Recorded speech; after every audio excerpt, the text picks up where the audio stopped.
Storm, Koriand'r of Tamaran, Starfire. Which one is the most bae? If you're a subscriber, then you know what my answer is. Both is good.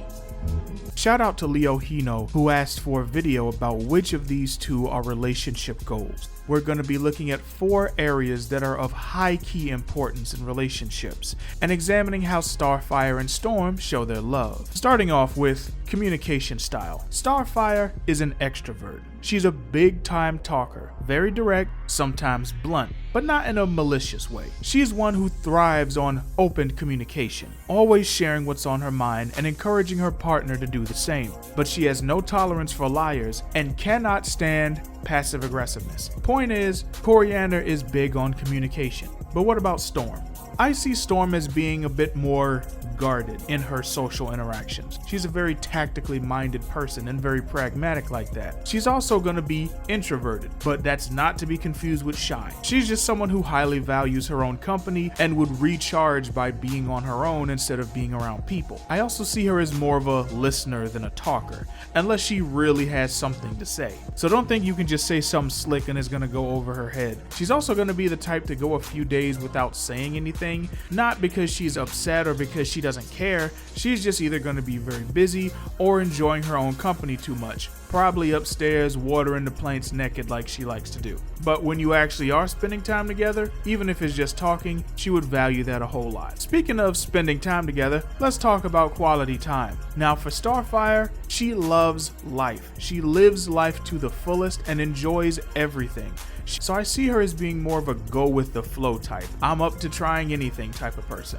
She could easily be as entertained with a simple date as a big night on the town or a vacation. And yes, that includes Netflix and chill, but let's be real, Starfire would prefer to be outside, even if it's for something simple like a picnic or a walk on the beach. Now, one good thing about dating Starfire, you don't have to spend a lot of money. Since she's an alien who's lived most of her life off of Earth, all of Earth's food is going to be exotic to her in some way. Now, if there were an area that you do want to go all out with, it's the big romantic gestures. She loves all that sappy shit. Send her a billion bouquets of flowers. Shout your love to her from the mountaintops. Do people still call into radio stations and dedicate songs to people? I don't know. I'm old. But if that's still a thing, do that. She'd love it. She would eat it up. And she would love that way more than spending a bunch of money just to go out somewhere. Now, when it comes to Storm, things get different. Aurora is not necessarily a material person. In fact, I think she would equally be as comfortable hanging out outside doing nature stuff. But when it comes to going out, I think this is when you're gonna have to break out some of the ducats. Storm doesn't strike me as one who just wants to go chill at Wendy's or whatever. If y'all gonna go out, go out. I mean, look at this. Do you think a woman who cleans up like this wants to waste this dress at a hole in the wall? Oh no. I think Aurora loves the company of others, when that company is for a reason. Because if she just gonna chill, she can do that by herself. However, since Storm is usually a very orderly person who likes organization and planning, if you can get in touch with her mischievous, rebellious side, then y'all can start really having some fun. I mean, she is a risk taker. You just gotta know how to access that part of her. Let's move on to support style. Starfire's big on emotional openness, communication, genuine connection, encouragement, and validation. She's the type who's gonna tell you that there's nothing wrong with how you feel and you better feel all your feelings.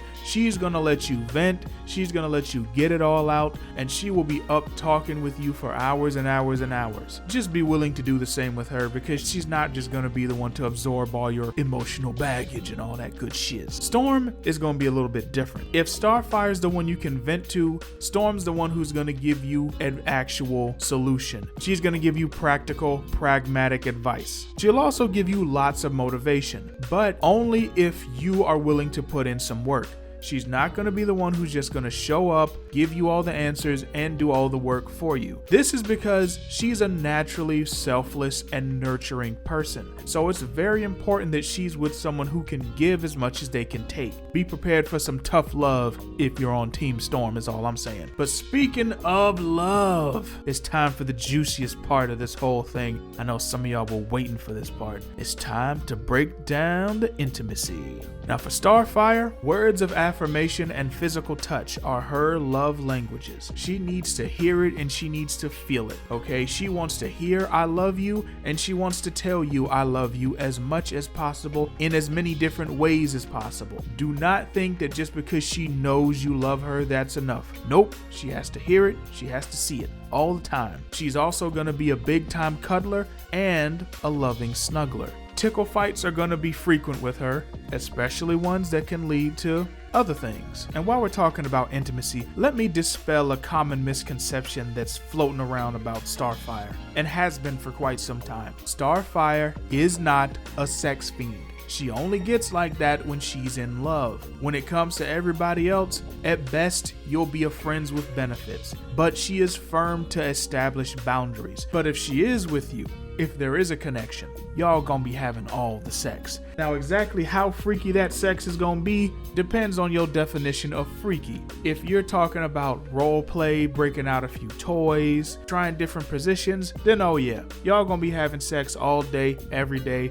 She's gonna outlast you, you're not gonna tire her out. She's a living solar battery, for God's sakes. But if we're talking about like whips and chains and handcuffs, those things tie in just a little too close to her tragic and traumatic backstory of being enslaved for several years and then being experimented on by an evil race of evil mad scientists who are evil. But that's Starfire. What about Storm? Well, as we've established, Storm is an independent soul, one who really likes her own company and values her personal space. So it's gonna take a special someone for her to want to violate that. But when that special person shows up, be prepared.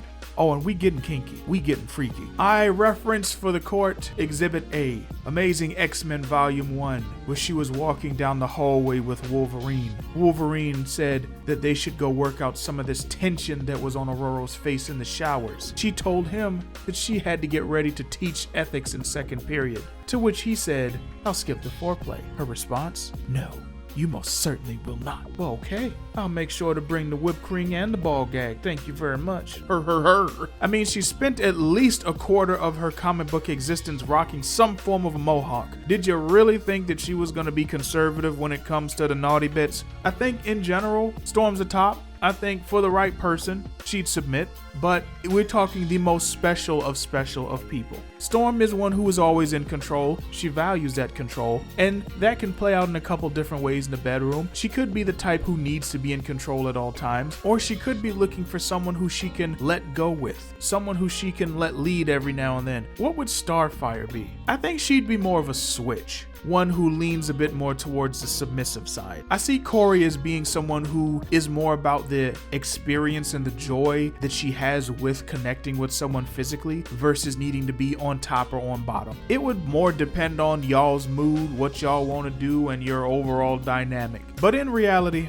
I don't think you can go wrong with either of these ladies, which is why I had to do this unnecessarily long video covering all the different ways in which they're both bae. Don't make me choose, cause I'ma just choose both. And if you just need some more Storm and Starfire in your system right now, then click this video right here so you can get more of these mad lasses. And until next time, keep simping.